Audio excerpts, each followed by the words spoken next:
আসানসোলে। ইনি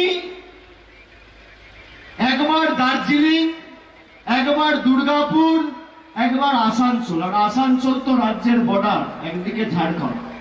এবার রাজ্য থেকে ঝেঁটিয়ে বিদায় করতে হবে এই ভদ্রলোক। শুরু হয়েছিল দার্জিলিং এ, আর রাজনৈতিক ক্যারিয়ারটা শেষ করতে হবে আসানসোলের মাটিতে। ইনি নির্বাচনের আগে টাকা দিয়ে মানুষের ভোট কেনে। আমাদের নেতারা আপনাদের বলবে যে এসএস আলুওয়ালি আর বিজেপি যদি টাকা দেয় আপনারা টাকা নেবেন না। আমি আপনাদের উল্টো কথা বলবো, আমি বলবো টাকা দিলে টাকা নিয়ে নেবেন। এই টাকা আপনাদের টাকা, গরিব মানুষের টাকা। এতদিন মানুষের কথা মনে পড়েনি, নির্বাচনের আগে টাকা দিন। খেলায় না পড়লে বেড়াল গাছে ওঠে না।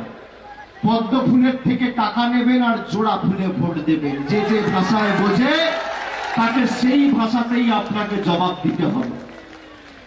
আসানসোলকে যারা অপমান করেছে, বাংলাকে যারা অপমান করেছে, এই সন্দেশখালিতে যেভাবে বাংলার 10 কোটি মানুষের সম্মান এরা ধুলোয় মিশিয়ে দিয়েছে 10টা 15টা 20টা ভোটের জন্য, আসানসোলের মানুষকে বলবো, আপনাদের এই আসানসোল দক্ষিণের বিধায়িকা ভাষণ দিয়ে বলেছিল আমরা সন্দেশখালিকে নন্দীগ্রাম করব।